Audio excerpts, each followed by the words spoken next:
हे पहा, आपली मस्त रवाळदार बासुंदी तयार झालेली आहे। ही बासुंदी अगदी कमी वेळात म्हणजे 15 मिनिटात बनणारी बासुंदी आहे। चला तर पाहूया कशी बनवायची ती। नमस्कार, मी कविता, कविताच टेस्टी फूडमध्ये सर्व खवय्यांचे पुन्हा एकदा स्वागत करते। आज आपण मस्त टेस्टी बासुंदी सोप्या पद्धतीने कशी करायची ते पाहणार आहोत।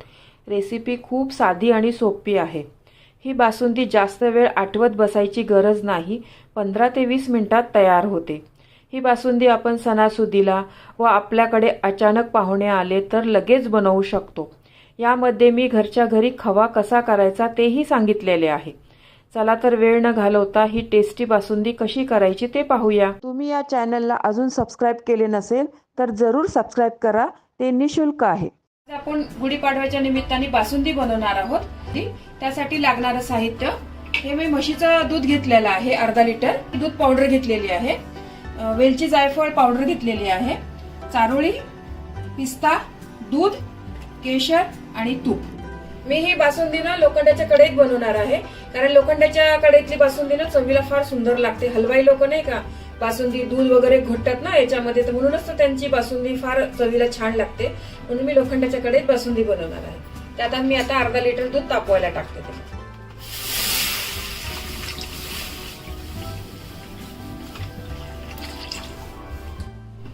इकडे मी दूध गरम करायला ठेवले आहे। दुधाला उकळी येईल तोपर्यंत आपण साईडला ना या दुधाच्या पावडरचा ना खवा बनवून घेऊया।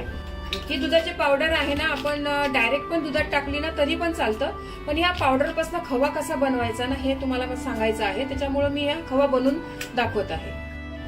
त्यासाठी मी पॅन मध्ये ना 1 चमचाभर तूप घेतलं आहे, आणि यासाठी तुम्ही निर्लेपचाच पॅनचा यूज करा। आपण या दुधामध्ये ना ही दूध पावडर आधीच मिक्स करून घेऊया।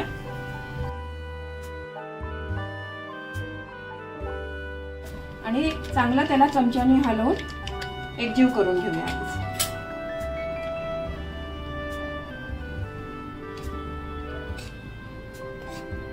दुधाला छान आपली उकळी आली आहे बघा, हे दूध उकळायला लागलं आहे। बारीक गॅसवर मी दूध आता आटवून घेते। थोडंसं आटवायचं आपल्याला, जास्त आटवायचं नाहीये दूध। दूध बघा आपलं छान उकळत आहे। यातलंच मी थोडंसं दूध ना आपल्या ह्या केशर मध्ये घालून देते, म्हणजे केशरला रंग छान सुटेल, मस्त रंग येईल केशरला आपल्या। पावडर बघा मी दुधामध्ये ना पूर्ण मिक्स करून घेतलेली आहे, सगळ्या गाठी वगैरे मोडून टाकलेल्या आहे ह्याच्या। आता आपण या कढईतल्या तुपामध्ये हे दूध घालूया।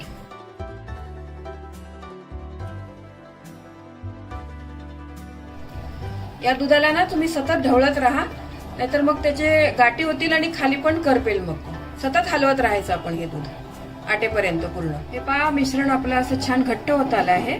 अगदी आता 2 मिनिटात ह्याचा खवा बनेल मस्त।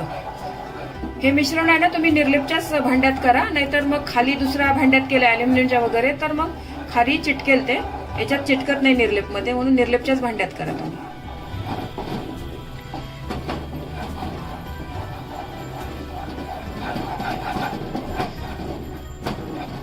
हे पहा आता खवा आपला बनत आला आहे, अगदी शेवट आला आहे बघा त्याचा। हा पहा आपला आता खवा पूर्ण तयार झाला आहे। हा पूर्ण आता पॅनला सोडायला लागलाय बघा, मस्त खवा तयार झालाय बघा। हे पहा तेवढ्या मिश्रणात आपला इतका खवा तयार झालेला आहे। जर तुम्हाला जर एखादी मिठाई करायची असेल आणि तुमच्याकडे खवा नसेल तर तुम्ही या पद्धतीने पण छान घरी खवा करू शकतात आणि त्याच्या मिठाया करू शकतात। खवा त्या दुधामध्ये मिक्स करूया। हा खवा आपण छान दुधामध्ये पूर्ण मिक्स करून घेऊया।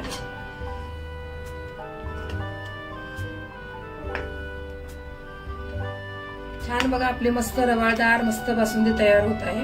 बासुंदी तुम्ही करायला ना कधी पण असं कढईचं असं मोठं भांड किंवा कशाचा वापर करा, याच्यामध्ये ना दूध लवकर आटतं आणि बासुंदी लवकर बनते। तुम्ही रेग्युलर तुमची जी बासुंदीची आहे आपली बनवायची पद्धत, ती पण बासुंदी अशीच तुम्ही या कढईमध्ये बनवा अशी, म्हणजे लवकर दूध आटतं ह्या अशा भांड्यांमध्ये। असं उबट खोलगट असं भांड घेतलं की त्याच्यामध्ये उतू पण जातं दूध, याच्यामध्ये उतू पण जात नाही दूध असं।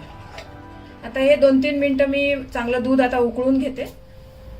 हे पहा आपलं छान आता दूध आटलेलं आहे। याच्यामध्ये मी साखर घालते। मी या चमच्याने ना 6 चमचे साखर घेतलेली आहे।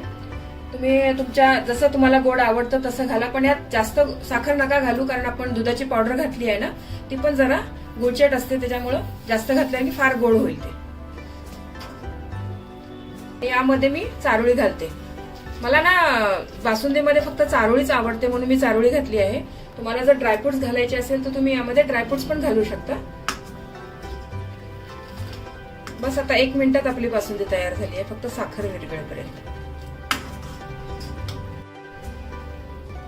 हे पहा, मी मगाशी केशर दुधामध्ये भिजवलं होतं ना, ते पण आता आपण घालून घेऊया. केशरने ना मस्त कलर येतो आणि सुवास पण छान येतो बासुंदीचा. आपल्या या बासुंदीला केशरमुळे कलर बघा किती सुंदर आलेला आहे. अगदी झटपट बनणारी आहे ही बासुंदी. 15 ते 20 मिनिटाच्या आतमध्ये बनली बघा. ही जास्तच वेळ लागला नाही आणि चवीला पण फार सुंदर लागते ही बासुंदी. आता आपली पूर्ण तयार झालेली आहे पूर्ण बासुंदी. मी आता गॅस बंद करते आणि शेवटी नेहमीप्रमाणे मी सांगते ना, वेलची जायफळची पूड तुम्ही शेवटी टाका, तर आपण नंतर शेवटी टाकूया. आता मी सर्विंग बाउल मध्ये सर्व करते. हे पहा, आपली मस्त रवाळदार बासुंदी तयार झालेली आहे. या गुढीपाडव्याला तुम्ही बासुंदी, पुरी, बटाट्याची भाजी हा बेत नक्की घरी करून पहा. हा बेत महाराष्ट्राच्या घराघरामध्ये केला जातो. ही रेसिपी तुम्ही नक्की घरी करून पहा. तुम्हाला ही रेसिपी आवडली असेल तर तुमच्या मित्रमैत्रिणी आणि नातेवाईकांबरोबर शेअर करा. व्हिडिओला लाईक करा व चॅनलला सबस्क्राईब करा. रेसिपीला कमेंट्स करा. तुमच्या कमेंट्स वाचायला मला फार आवडतात. तुमच्या लाईक्स आणि कमेंट्समुळे माझा उत्साह वाढतो आणि नवनवीन व्हिडिओ बनवण्यासाठी प्रोत्साहन मिळते. त्याचबरोबर तुम्ही मला फेसबुक, इंस्टाग्राम आणि पिनइंटरेस्टवर देखील फॉलो करू शकतात. त्यांची लिंक डिस्क्रिप्शन बॉक्समध्ये दिलेली आहे. तुम्ही ही रेसिपी कोणत्या गावातून पाहताय तेही सांगा.